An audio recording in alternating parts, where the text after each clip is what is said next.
자, 여러분 세 번째 시간입니다. 오늘은 아마 4교시가 해야 될 것 같아요. 주어진 문제는 4교시까지 해야만이 다 풀 수 있을 것 같습니다. 자, 우리 두 번째 시간에 이제 마지막에 이런 거 했었습니다. 유형 3번에서 네일리의 소멸 법칙과 허브의 확률 모형했습니다. 둘 중에 한 문제는 시험에 출제한다고 보시면 돼요. 네, 이 6번 문제를 이미 풀어봤지만 6번에서 네일리의 소멸 법칙, 허브의 확률 모형에서 가장 중요한 말은 어떤 도시가 있다. 이 도시의 흡입력이 나온다. 그럼 이 도시의 흡입력은 이 공식이 네일리의 소멸 법칙, 허브의 확률 모형 풀 때 포인트, 여기서부터 출발하는 거야. 자, 생각해요. 서울이라는 도시의 흡입력, 부산이라는 도시의 흡입력은 도시가 크면 클수록 흡입력이 빨아들이는 힘이라고. 빨아들이는 힘이 강할 것이다. 자, 그러면 도시의 크기 나오고, 그 다음에 거리의 제곱. 이렇게. 도시의 흡입력은 도시의 크기의 비례, 반비례, 비례. 거리의 제곱의 반비례. 얘도 4번, 5번 나왔어. 이 말 자체가. 자, 그래서 이 6번 문제에서 이거 하나 해볼게요. 자, 6번 문제 이미 풀었지만 A도시의 흡입력을 한번 구해볼까요? A도시 흡입력. 그럼 A도시의 크기가 나오겠죠? 도시의 크기는 대부분 인구수로 나온다고요? A도시 인구는 5만 명이네요. 그래서 5만 명. 자, 거리의 제곱이잖아요? 그럼 A도시, C도시로부터 A도시까지 거리는 5km죠. 그러면 거리가 5km고 5의 제곱이라고요? 자, 요거 한번 풀어볼게요. 여러분들, 요 5의 제곱은 5를 2번 곱하라는 소리야. 그러니까 5 곱하기 5가 되는 거예요. 그럼 5의 3승은요? 5를 3번 곱하라는 소리야, 이렇게. 자, 5의 4승은요? 5의 4승은 5를 4번 곱하라는 소리야, 이렇게. 자, 이게 제곱근입니다, 제곱근. 그러면 A도시 흡입력은 5,000을 5의 제곱으로 나누라. 자, 이거 풀었으면 이렇게 되겠죠? 5만을, 5,000이라 5만이죠? 5만을 5의 제곱, 5 곱하기 5 이렇게. 그러면 5만을 몇으로 나눈 겁니까? 25로 나눈 거죠. 그래서 A도시의 힘이 2,000이 나온 거야, 2,000 이렇게. 자, 빨강으로 해서 잘 안 보일까요? 자, B도시 갑시다. B도시의 흡입력을 구해보자고요. B도시 흡입력. B도시의 크기는, 도시의 크기는 인구수가 나오겠죠? B도시 인구수는 10만 명입니다. 자, 10만 명. B도시까지 거리 몇 킬로입니까? 10km죠. 10의 제곱이죠. 이거 풀어볼게요. 10만을 10의 제곱으로 나누라. 10의 제곱은 10 곱하기 10이죠. 이렇게 10 곱하기 10 이렇게. 그러면 10만을 100으로 나누는 거죠. 100으로 이렇게. 10 곱하기 10은 그까요? 자, 그러면 이걸 좀 더 크게 한번 써볼게요. 10만을 100으로 나누라 이렇게 되는 거죠. 10의 제곱은 10 곱하기 10이니까 100이 되는 거죠. 그러면 요 10만을 100으로 나누라. 그러면 요 밑에 있는 100, 이 공투기를 없애버려 이렇게. 그러면 위에 있는 요 10만도 공투기를 없애버리는 겁니다. 이렇게. 그러면 결국은 이렇게 되는 거죠. 요 위에는 이제 공투기 없어지니까 1000이 남아서 1000. 요 밑에는 1만 남았죠. 그러면 그게 1000이 되는 거죠. 이렇게. 그래서 B도시 흡입력은 요 1000이 되는 거죠. 1000. 자, 도시 흡입력 구하는 거 해봤습니다. 제곱이라는 소리는 그 수를 2번 곱해라. 그럼 A의 제곱은 A 곱하기 A 이렇게. 3의 제곱은 3 곱하기 3 이렇게. 그러면 이게 9가 되는 거죠. 이렇게. 자, 제곱. 그러면 3의 3승은 3을 3곱 곱해라. 그러면 3, 3은 9에다가 또 3, 9, 3, 9, 27 이렇게. 되셨습니까? 예. 자, 이게 제곱근입니다. 제곱근. 자, 그러면 이제 6번 문제는 두 번째 시간 마지막에 풀었으니까요. 그거 보시기 바라고, 6번 문제 네일리의 소멸 법칙에서 요 도시 흡입력, 이게 포인트라는 거, 이거는 좀 암기해 보자고요.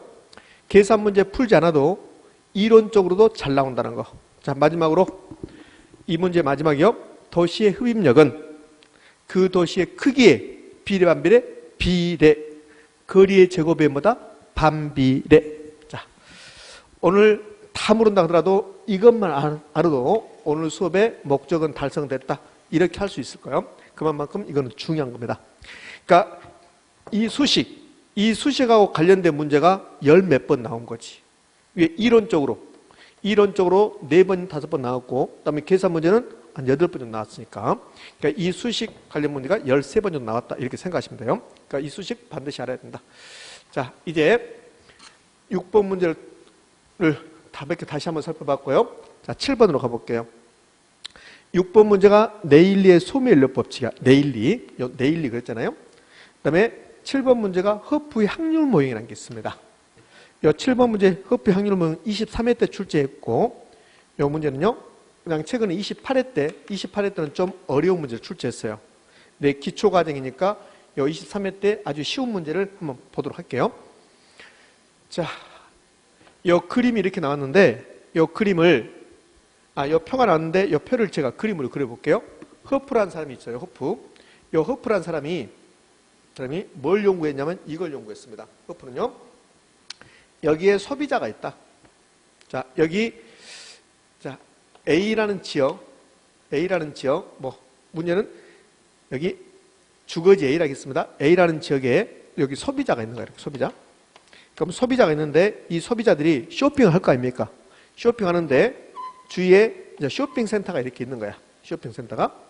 그럼 쇼핑센터가 이렇게 이제 두 개가 있는 거예요. 쇼핑센터 1번이 있고 쇼핑센터 2번이 있는 거예요.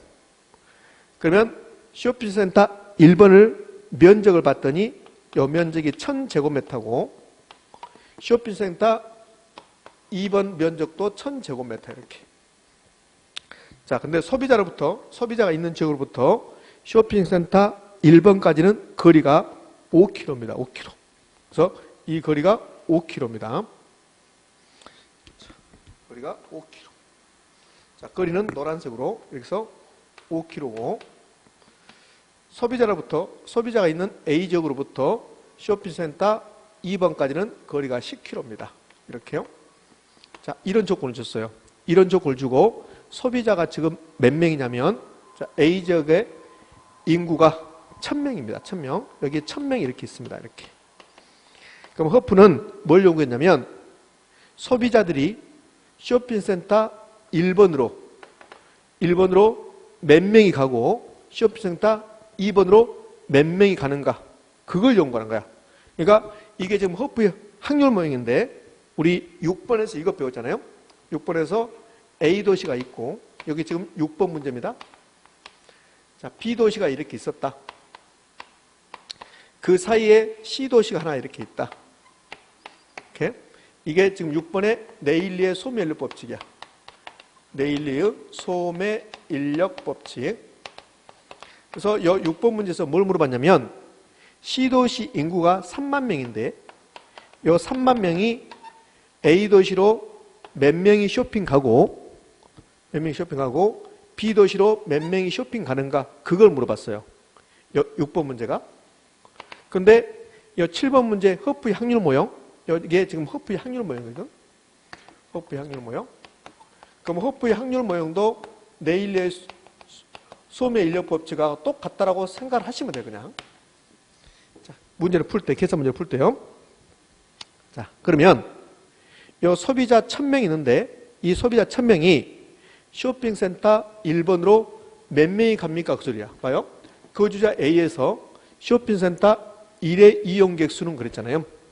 그러니까 1000명이 요 쇼핑센터 1번으로 몇 명이 가는가? 쇼핑센터 2번으로 몇 명이 가는가? 그거 물어본 거야. 그럼 만약에요. 여기 쇼핑센터 2번이 없다기 봐요. 그러면 소비자 1000명이 쇼핑을 하는데 1번으로 갈 수밖에 없어요. 쇼핑센터 1번밖에 없으니까.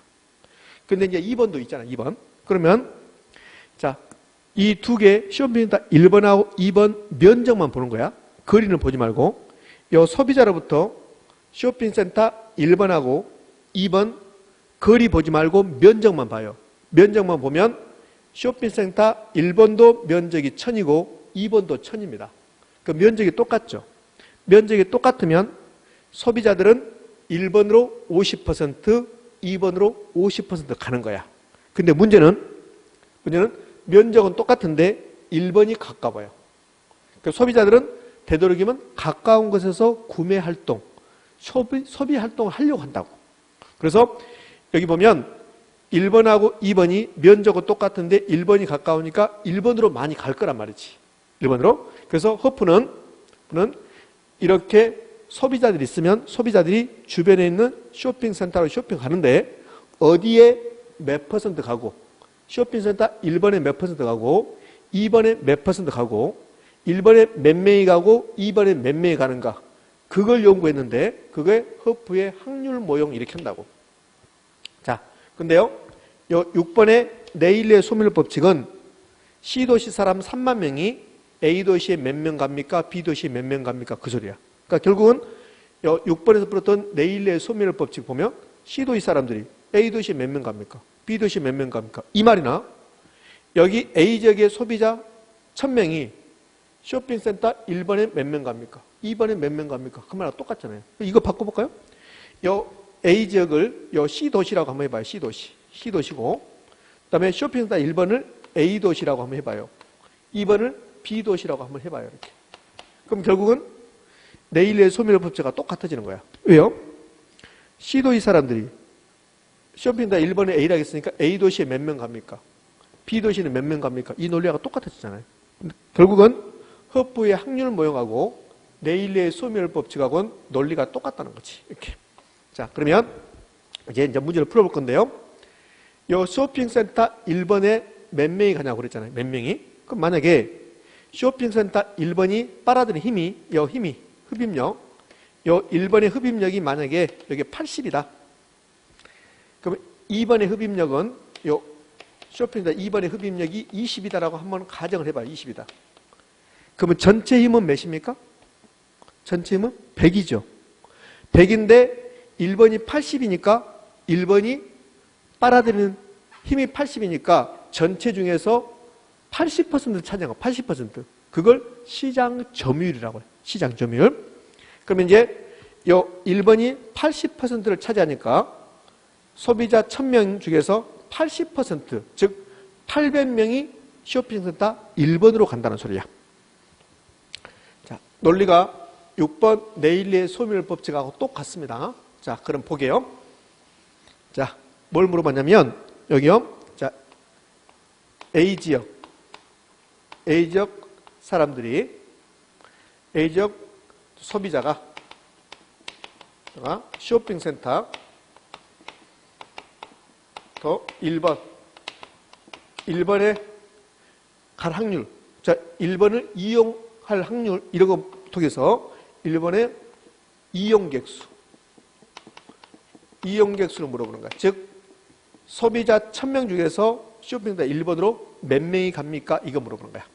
자, 그럼 먼저 뭘 구해야 되면, 쇼핑센터 1의 시장 점유율을 먼저 구해야 돼. 시장 점유율. 쇼핑센터 1번이 시장을 몇 퍼센트 점유합니까? 시장 점유율. 그럼 이 시장 점유율은 아까 네일리의 소멸 법칙과 똑같아요. 쇼핑센터 1의 흡입력 플러스 쇼핑센터 2의 흡입력 그리고 이를 물어봤으니까 쇼핑센터 1의 흡입력 이렇게 올라가는 거예요. 이거는 네일리의 소멸에서 봤잖아요. 이게 쇼핑센터 1의 시장 점유율이야. 자, 그러면 계산해 볼까요? 쇼핑센터 1의 흡입력을 구하려면 그러면 거리의 제곱 나와야 되겠죠? 자, A지역부터 쇼핑센터 1까지 거리가 몇 킬로입니까? 5킬로입니다. 5의 제곱. 그 다음에 요 쇼핑센터 1의 면적이 얼마야? 1000제곱미터죠. 1000제곱미터. 그럼 1000. 자, 플러스 쇼핑센터 2까지 거리는 10km, 10의 제곱. 그 다음에 2의 면적도 1000. 이렇게. 자, 이게 전체 힘이고, 이 중에서 쇼핑센터 1, 5의 제곱, 그 다음에 1000. 이렇게 올라가는 거죠. 자, 그러면 여기 1000을 5의 제곱으로 나눠라. 그러면 1000을 25로 나누는 사례야. 1000을 25로 나누라. 그러면 1000을 25로 나누면 이게 40이 되는 거예요. 자, 1000을 10의 제곱 100으로 나누라. 그럼 1000을 100으로 나누면 이거는 몇이 됩니까? 10이 되는 거죠. 10. 여 위에 1000을 25로 나누라. 역시 이건 40이죠. 그럼 결국은 전체는 힘이 몇인데? 전체는 50인데 그 중에서 1에 갈 비율은 40이다. 그러면 전체 50 중에서 쇼핑센터 1에 갈 확률은 요 40이니까 80%가 어디로 간다? 쇼핑센터 1로 간다. 그러니까 시장 점유율, 쇼핑센터 1의 시장 점유율이 80% 되는 거예요. 그러면 쇼핑센터 2의 시장 점유율은 20%가 되는 거죠. 20%. 자, 그다음에 이제 물어보는 것은 이걸 물어본 게 아니라 이제 이거 물어보잖아요. 쇼핑센터 1번의 이용객수. 그럼 이 이용객수는 어떻게 구해질 것인가? 이용객수는 소비자 수 곱하기, 만약에 이 문제에 단서가 있다면 단서를 곱하는데 단서가 없어요. 자, 단서는 이런 겁니다. 이 A지역의 인구 1000명 중에서 80%만 70%만 1번, 2번 이용한다. 이렇게 준다고. 이게 단서야. 단서 없잖아요. 단서. 몇 퍼센트 이용한다? 그건 단서 없으니까 단서는 쓸 필요 없고 바로 여기에 쇼핑센터 1의 시장 점유율 이렇게 곱해주면 되는 거예요. 이렇게. 자, 그러면 소비자 수는 몇 명이고? 1000명이고 그 중에서 80%가 쇼핑센터 1번을 갈 거니까 0.8을 곱해주니까 쇼핑센터 1의 이용객 수는 결국은 800명이 되는 거죠. 800명.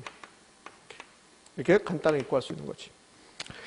자, 그래서 허프의 확률 모형에서 특정 매장의 이용객 수는, 즉 쇼핑센터 1의 이용객 수는 소비자 수에다가 쇼핑센터 1의 시장 점유율을 곱해주면 된다. 그럼 이 문제에서요, 만약에 쇼핑센터 2의 이용객 수를 물어봤어요. 이의 이용객 수. 그럼 이의 이용객 수는 소비자 수는 얼마고? 1000명이고 여기에 2의 시장 점유율은 1이 80%니까 2는 20% 되겠죠? 0.2. 그래서 200명 이렇게 답을 하시면 되겠네요. 이렇게. 그러니까 쇼핑센터 1에 갈 사람 수는 800명이고 2에 갈 사람 수는 200명이다. 자, 이런 식으로 구해지는 거예요. 자, 이게 허프의 확률 모형입니다. 자, 원래 실제 문제는요, 여기가 5kg가 아니라 5분이라고 나왔어. 5분. 여기도 5분이라고 나왔습니다. 5분. 그러니까 키로가 나오든 분이 나오든 상관없어요. 그래서 요 분이었으니까 요 단수조항에 소요 시간과 거리의 비례 이렇게 했잖아요. 그래. 그러니까 소요 시간 5분이면 거리도 5km다 이런 논리예요, 이게. 뭐 여기 소요 시간 5분이 나오든 5km 나오든 상관없습니다. 자, 이렇게 해서요. 6번, 7번에 있는 허프의 확률 모형, 그다음에 네일리의 소멸 법칙을 해봤습니다. 둘 중에 하나만 해보시라고요. 저는 6번 문제를 여러분 해보시죠. 6번 문제. 그러면 7번 문제는 자동적으로 될 겁니다. 자, 마지막으로 허프의 확률 모형과 그러면 네일리의 소멸 법칙에서는 어떤 도시의 흡입력은 그 도시의 크기에 뭐하고 그 도시의 크기에 비례하고 거리의 제곱에 반비례한다. 그거 반드시 기억하셔야 됩니다. 자, 이제 유형 4번으로 가죠. 유형 4번은 자기자본 수익률입니다. 자기자본 수익률 나오면 역시 다 맞춰야 되는데 자기자본 수익률 나오면 이건 보너스 문제라고 생각하시면 돼요. 자, 25회 때, 27회 때, 29회 때 나왔습니다. 자기자본 수익률은. 그럼 자기자본 수익률을 구할 건데 먼저 공식 알아야 돼요. 공식 알면 다 풀 수 있으니까. 그럼 자기자본 수익률 공식 한번 써볼게요. 자기자본 수익률. 자기자본 수익률은 내 돈 가지고 번 수익의 비율이야. 내 돈 가지고 번 수익의 비율. 그러면 만약에 내 돈이 10억이 투입돼서 10억이. 내 돈이 10억 투입됐습니다. 여기 자기 자본이 내 돈이라는 소리잖아요. 10억이 투입됐는데 근데 수익은 2억이 나올 걸 예상돼요. 그러면 10억을 투자해서 2억이 나왔다. 그럼 20%잖아요. 그 20%를 어떻게 구하냐면 여기다 퍼센트로 구할 때 100을 곱해주는 거야. 그러면 2억을 10억으로 나누면 0.2야. 0.2에다가 100을 곱하니까 이게 20%다 이렇게 구해지는 거라고. 그러니까 자기 자본 수익률은 내 돈 가지고 자기 자본 가지고 수익을 얼마나 나는가. 그 수익의 비율.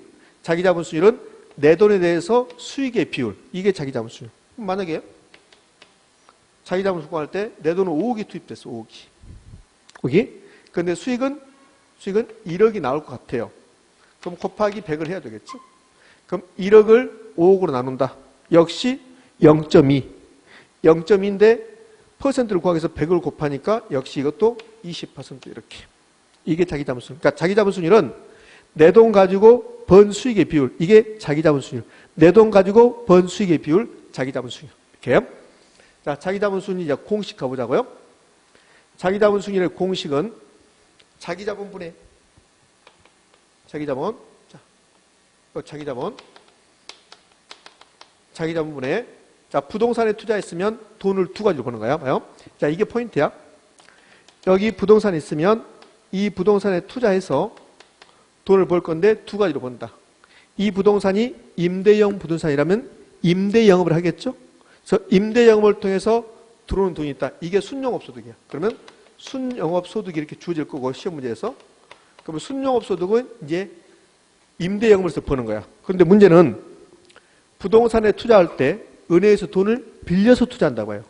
은행에서 돈을 빌려서 투자하면 그러면 순영업 소득 중에서 은행에다 이자로 주는 목이 있다고. 자, 은행에서 돈 빌렸습니다.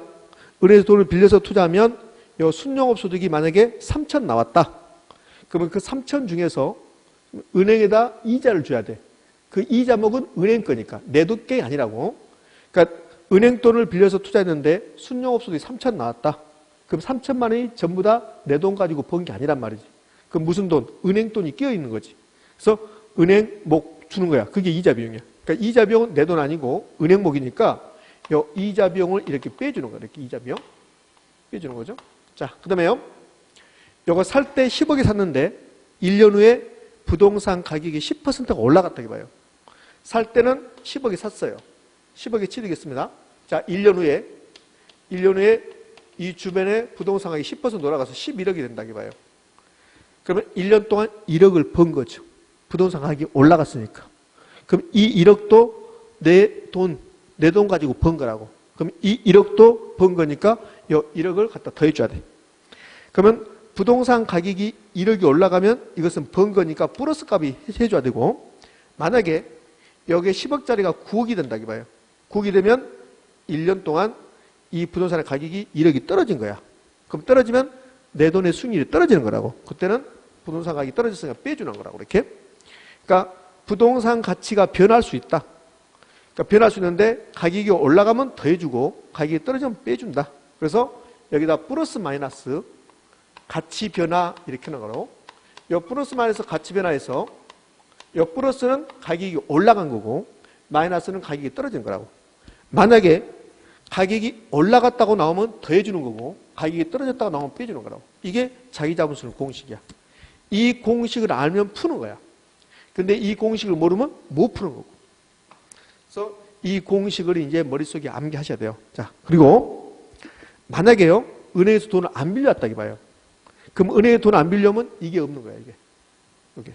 은행에 돈 안 빌려면 이게 없는 거라고. 이거는 은행에서 돈을 빌려왔다는 것을 전제를 하는 거고, 그럼 은행에 돈 안 빌려왔다? 그럼 이거 뭐 없어지는 거야, 이자 비용만. 이거 뭐 없어지는 거죠. 그럼 이제 다 풀 수 있겠죠. 자, 그럼 이제 자기 자본수를 구할 수 있는 문제를 이제 풀어볼 건데, 자기 자본수 구하는 문제를 풀어볼 건데, 요 공식 아는가 모르는가? 그거야, 그거. 자, 그러면요, 우리 퍼센트 계산한 걸 했고, 자, 10% 나왔습니다. 요 10%. 10%는 숫자로 가면, 그러면 이게 0.1이 된다고. 10%가. 자, 그럼 20%는요? 20%는 계산할 때는 0.2 한다고. 그럼 이자율이 10%다? 그러면 이자율이 10%에 계산할 때는 0.2를 곱해주는 거야. 자, 이자율이 20%다? 계산할 때는 0.2를 곱해주는 거고. 그러니까 10%는 이거는 숫자가 아니라 퍼센트야. 숫자로 만들어내면 0.1이야. 20%는 숫자로 만들면 0.2고, 그럼 25%는요? 25%는 0.25가 되는 거고, 자, 100%는요?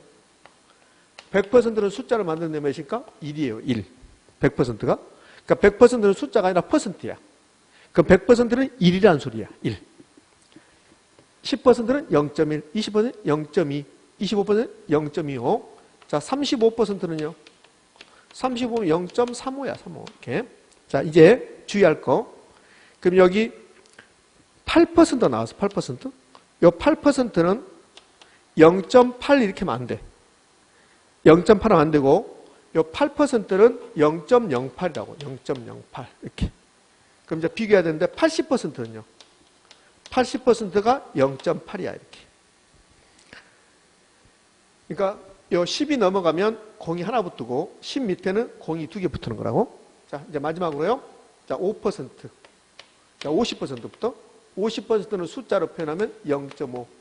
5%는요, 0.05 이렇게. 다정도 병인양하여 20%는요, 그럼 0.2. 2%는요, 0.02 이렇게. 이 퍼센트가 나오면 여러분들, 퍼센트 나오면 좀 신중하셔야 돼요. 자칫 잘못하면 이게 8%인데 0.8을 곱하는 경우가 나온다고.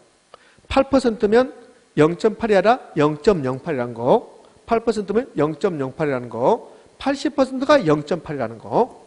자, 여기 우리 퍼센트 나와주면 그럼 숫자로 바꿔봤습니다. 이렇게. 자, 그럼 이제 가자고요. 이 문제. 자, 이 공식 대입하면 돼요. 자, 기억. 타인자본을 활용하지 않는 경우가 나왔습니다. 그러면 이 문제에서 이제 문제 바로 풀어볼 건데. 자, 기억. 타인자본은 없다. 그럼 타인자본 없으면 전액 자기자본 소리죠? 그럼 타인자본 없으니까 이자가 없는 거지. 이자 비용이 없다. 이렇게. 자, 그럼 공식 대입해요. 자, 이 문제 타인자본 이용하지 않았습니다. 그럼 부동산 가격이 10억이라고 나왔어요. 10억? 그럼 타인자본 이용하지 않았으니까 10억 전액 내 돈이라는 소리죠. 그럼 자기자본은 얼마입니까? 타인자본 이용 안 했으니까 10억.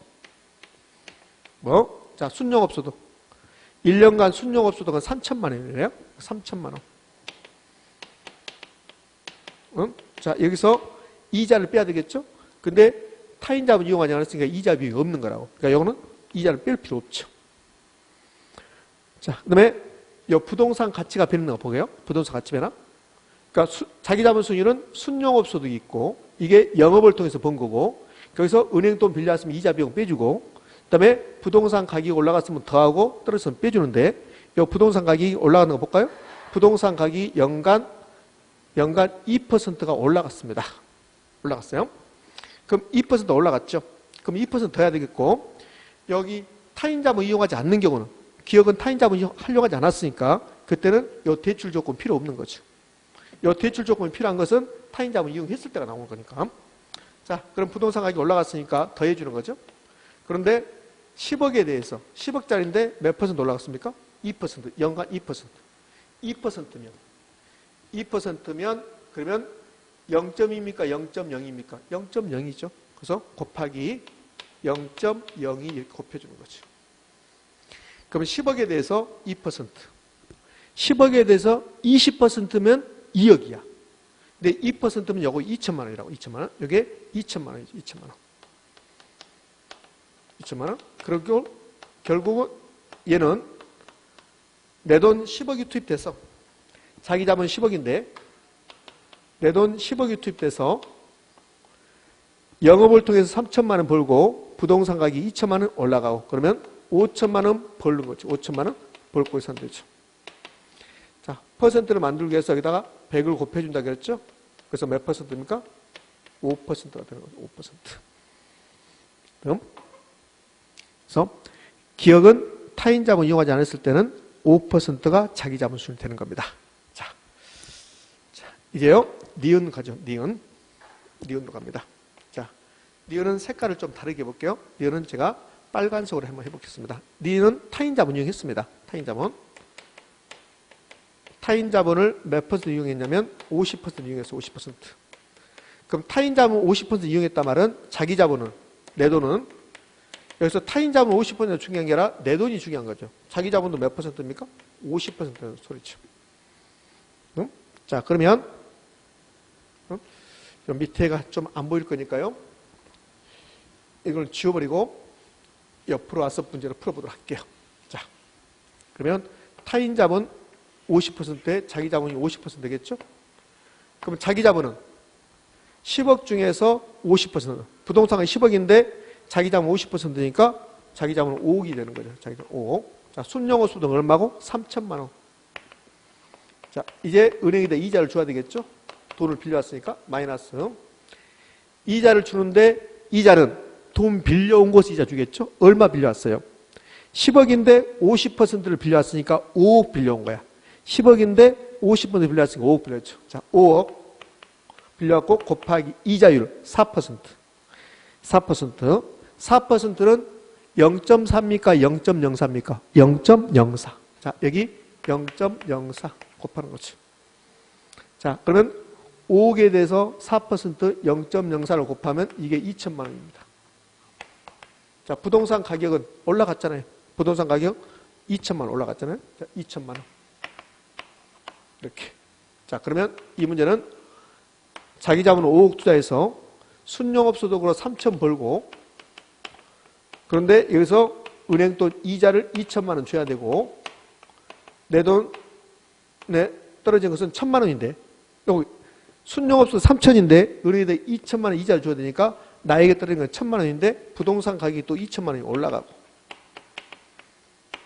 자, 결국은 내 돈 5억이 투입돼서, 그래서 1년 동안 은행에다 이자 주고, 그 다음에 순영업 소득 있고, 부동산 가격이 올라가서 3천만 원을 벌 거 예상되죠. 여기다가 퍼센트 만들고서 100을 곱해서 6%가 되는 거죠. 이렇게. 그래서 이 문제는 타인 자본 이용하지 않았다면 자기 자본 수준은 5%인데 타인 자본 이용했을 때는 했으니 6%가 자기 자본 수준이 됐죠. 그러니까 이 8번 문제는 이 공식을 여러분이 알고 있는가를 물어보는 거고, 그 다음에 이제 주의할 것은 그런 이자율이 나오고 부동산 가격 상승률이 나오면 그러면 어떻게 곱할 것인가? 10%가 올라갔다면 0.1을 곱하는 거고, 1%가 올라갔다면 0.02를 곱하는 거고, 20%가 올라갔다면 0.2가 되는 거고, 2%는 0.02가 되는 거고.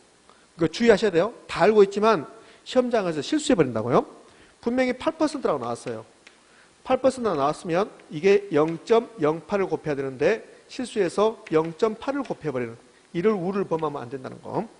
그래서 퍼센트가 나오면 그러면 신중해야 된다는 거. 자, 그것만 주의하시면 여기 자기 자본 수준을 계산할 수 있을 겁니다. 타인 자본 이용하지 않았다? 그러면 이자가 없다는 거. 타인 자본 이용하지 않았다? 그럼 타인 자본 이용했다? 그럼 이자가 있다는 거. 자, 그것만 주의하시면 돼요. 자, 이제 유형 5번으로 갈 겁니다. 5번 기대순일인데, 자, 유형 5번 기대순일인데요. 역시 여러분 시험에서도 나올 확률은 있습니다. 올해 시험에서 나오면 다 맞춰야 돼요. 이거는 그냥 보너스로 주는 거니까. 자, 이 기대순일은요 두 가지인데, 네, 개별 자산의 기대순일이 있고 포트폴리오 기대순일이라는 게 있습니다. 그럼 개별 자산의 기대순위는 하나만 주는 거예요, 여기. 자, 여기 A라는 부동산이 있다. 그럼 이 A라는 부동산에 기대되는 수익률. 자, 기대 수익률은 몇 퍼센트인가, 이렇게. 이 기대 수익률하고 예상 수익률하고 똑같아요. 경제학에서는 이 기대하고 예상하고 똑같습니다. 그럼 기대 수익률, 예상 수익률입니다. 자, 그럼 한번 생각해 봐요. 이 부동산이 지금 노원구에 있는 거야, 노원구. 그러면 이게 임대용 부동산인데 노원구의 임대 시장이, 노원구의 부동산 임대 시장이 내년에 경제상이 어떻게 되는가에 따라서 이 A라는 임대용 부동산의 기대 수익률이 달라진다고요. 내년에 노원구의 임대 시장이 호황이라면 이 A라는 부동산의 기대 수익률이 높아질 거야. 반대로 내년에 경제상이 불황이 되면 이 A라는 부동산의 기대 수익률이 낮아질 거라고. 그래서 이 기대되는 수익률, 기대 수익률은 예상 수익률인데 내년에 미래의 경제상이 어떻게 될 것인가, 이게 나와야 돼. 그러니까 요 9번 문제는 19회 때 나왔고, 여기에 이제 개별 자산의 기대 수익률인데요. 문제에서 뭐 개별 자산의 기대 수익률 구해라, 포트폴리오 기대 수익률 구해라, 이런 거 안 나와요. 그러니까 요 기대 수익률이란 말은 개별 자산의 기대 수익률이 있고 포트폴리오 기대 수익률이 있어요. 근데 시험 문제에서 무슨 개별 자산의 기대 수익률이 얼마입니까? 포트폴리오 기대수익률이 얼마입니까? 이렇게는 안 주는 거야. 문제를 보면 봐요. 가상적인 아파트 투자 사업에 대해서 미래 경제 환경 조건에 따라 추정된 수익률은 예상치가 아래와 같다고 가정할 때 기대 수익률 구하라겠습니다. 그러니까 어떤 아파트 투자 사업에 기대 수익률 구하는 거라고. 그럼 하나의 부동산의 기대 수익률 구하는 거니까 그것을 개별 자산의 기대 수익률이라고 한다. 개별 자산의 기대 수익률. 그러니까 이런 경우는 개별 자산이에요. 개별 자산. 하나의 자산. 개별 자산의 기대 수익률이 되는 거라고. 그럼 개별 자산의 기대 수익률 구하는 문제가 나오면 반드시 이런 자료를 줍니다. 왜 그러냐면 이 부동산은 내년에 경제상이 어떻게 되는가에 따라서 기대 수익률이 달라지니까 그런다고. 경제상에 따라서. 그러면 내년에 경제상이 비관적이라면 기대되는 수익률은 4%라는 소리야. 이 표를 읽을 때, 이 표를 읽을 때 내년에 경제상이 비관적이다. 우리 시험은 요 비관적이 나올 수도 있고, 요 비관적이 불황이라는 소리야. 불황. 그다음에 비관적일 때 요 4%가 내년에 경제상이 불황이라면, 나쁘면 요 아파트 투자 사업에 기대되는 수익률은 4%라는 소리야. 근데 요 정상적일 때 8%다. 내년의 경제상이 보통이라면, 요 정상이 보통이거든. 보통이라면, 경제상이 보통이라면 기대되는 수익률은 8%라는 소리고, 낙관적일 때 기대 수익률이 13%죠? 이거는 내년의 경제상이 호황이라면 13%라는 소리예요. 자, 그러면 생각해봐요.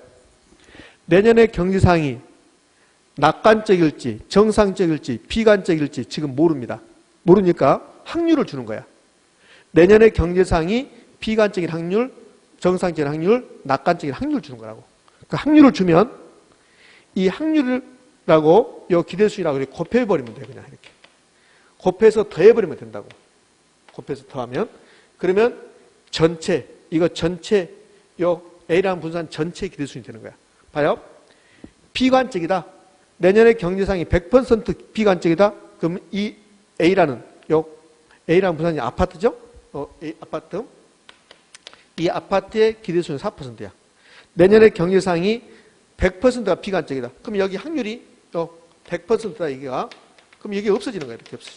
그러면 기대되는 수는 4%가 되는 거지. 근데 내년에 비관적인 확률이 20%밖에 안 되죠. 그러면 이 4%가 나올 확률이 20%라는 소리야. 그래서 이렇게 곱하는 거야. 이렇게. 그다음에 내년에 경제상이 정상적, 보통이라면 기대되는 수익률은 8%야. 8%? 이 8%인데 8%가 나올 확률은 60%라는 소리고, 그다음에 내년에 경제상이 낙관적, 호황이라면 기대되는 수익률이 13%인데 그걸 확률은 20%라는 소리야. 만약에요. 내년에 경제상이 100%는 낙관적이다. 100%. 그럼 이게 없어지는 거야. 없어지고 여기가 100% 되는 거라고. 그러면 기대되는 수익률은 13% 이렇게 된다고. 근데 낙관적인 확률은 20%밖에 안 되니까 요 13%가 나올 확률이 20%라는 소리야. 그러니까 이런 뜻이죠. 요 표를 읽어보면 내년에 경제상이 비관적이라면 기대되는 수익률은 4%다. 근데 비관적인 확률이 20%다. 그럼 요 4%가 나올 확률이 20%라는 소리고, 내년에 경제상이 정상적이라면 기대되는 수익률은 8%인데 그 정상적 확률은 60%니까 8%가 나올 확률은 60%다. 이렇게. 내년에 경제상이 낙관적, 호황이라면 기대되는 수익률은 13%인데 근데 13%가 나올 확률은 20%다. 그래서 13%다 20%로 곱해주는 거예요. 이렇게. 의미하셨습니까? 이렇게요. 자, 그러면 요 개별 자산의 기대 수익률, 개별 자산의 기대 수익률은 자료가 다 주어진다고. 경제 상황이 나온 거야. 경제 상황, 호황이냐, 불황이냐, 보통이냐, 또는 비관적이냐, 낙관적이냐, 정상적이냐, 이렇게 할 확률을 준다고. 이 확률을 무조건 주게 돼 있어요. 그 확률을 주어지고 그 경제 상황별로 기대 수익이 이렇게 주어진다고. 그러면 곱하고 더하면 끝나는 거죠. 이렇게 곱하고 더하면. 자, 그럼 이제 이거 계산해봐요. 자, 계산하기 전에 이 개별 자산의 기대 수익을 구한다. 그러면 어떻게 구하냐? 얘는 경제 상황이 나와. 경제 상황 발생 확률이 나온다고. 발생 확률. 즉 호황일 확률, 불황일 확률 나오죠. 이 확률에다가 각 상황별 기대 순위로 곱해주는 거야. 이렇게. 그러니까 이 말 자체가 어려워요. 그러니까 이 말 자체가 어려우니까 이걸 기억하려고 하지 마시고 뭘 기억하셨냐면 요령 하시면 돼. 그러면 개별 자산의 기대수익률 문제를 물어보면 요 발생확률하고 수익률 준다. 그럼 곱하고 뭐 한다? 더한다. 이렇게 하는 것을 가중평균한다고 그래. 가중평균. 그래서 요 기대수익률 구할 때는 가중평균합니다. 이 소리야. 가중평균. 가중평균한다. 이렇게 하시면 돼요. 가중평균한단 말이 곱하고 더한다는 소리야. 이렇게. 자, 그럼 해볼게요. 이거 기대수익률 구해봅시다. 네, 이렇게 곱하면 되는데, 자, 요 20%가 0.1하기 있잖아요. 그럼 0.2 곱하기 요 4%. 4%. 자, 플러스 60%가 0.6 곱하기 8%. 8%. 자, 이렇게. 자, 플러스. 그다음에는 20%가 0.2죠? 0.2 곱하기 13%. 자, 이렇게 하시면 되겠지. 이렇게 해서 계산하면 이게 몇 나오냐면 0.082가 나와요. 그럼 0.082가 몇 퍼센트입니까? 8.2%가 되죠. 8.2%, 8.2% 이렇게. 자, 0.82가 나왔어요. 여러분들 0.82, 0.82는 82%가 되는 거야. 이렇게. 그러니까 자, 10%는 0.1이야. 그럼 0.1은 퍼센트로 만들려면 그럼 이게 10%가 되는 거야. 0.1% 만들려면 거기다 100을 곱하는 거야. 그래서 10%가 되는 거다. 그렇게. 그럼 8%가 나왔습니다. 이거는 0.08이죠. 그럼 문제에서 8%가 이렇게 나오면 이거는 퍼센트는 몇 퍼센트가? 8%가 되는 거예요. 이렇게. 자, 천천히요. 자, 10% 숫자로 만들어 볼까요? 0.1. 0.1이 나왔습니다. 퍼센트로 만듭니다. 이 퍼센트로 만들 때 0.1이면 0.1 곱하기 100을 해야 돼. 그래서 10%가 되는 거라고. 자, 8%가 나왔습니다. 8%. 그러면 이건 0.08. 자. 그럼 0.08이 나왔습니다. 0.08을 퍼센트로 만들려면 0.08 곱하기 100. 그래서 몇 퍼센트? 8% 이렇게. 그래서 이 문제는 8.2%가 답입니다. 자, 이렇게 풀어도 되고요. 이렇게 안 풀고 이렇게 풀어도 돼요. 어떻게 풀었냐면, 봐요. 이걸 이렇게 풀어도 결론은 똑같아요. 20% 여기를 0.1라 가져놓고 20% 곱하기 여기 4%가 0.04 플러스 60%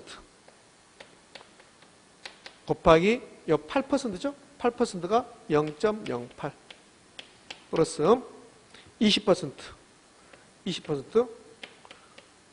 곱하기 여기 13%가 0.13 이렇게 풀어도 8.2%가 나옵니다.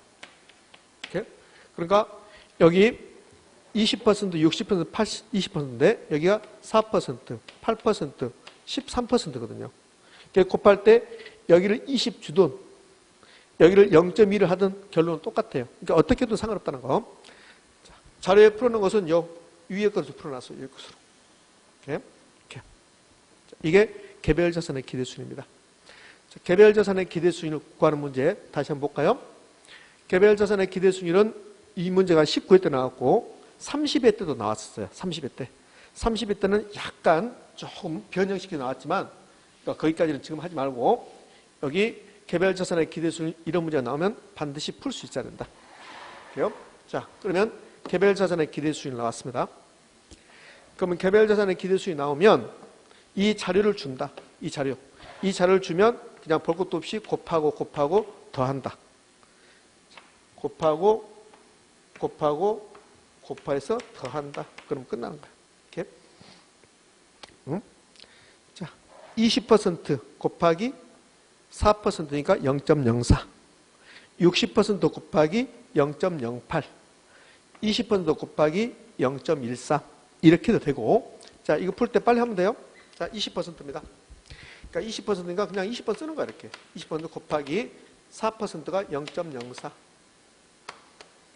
플러스 60% 곱하기 8%니까 0.08. 플러스 자, 낙관적이랑 20% 0.2.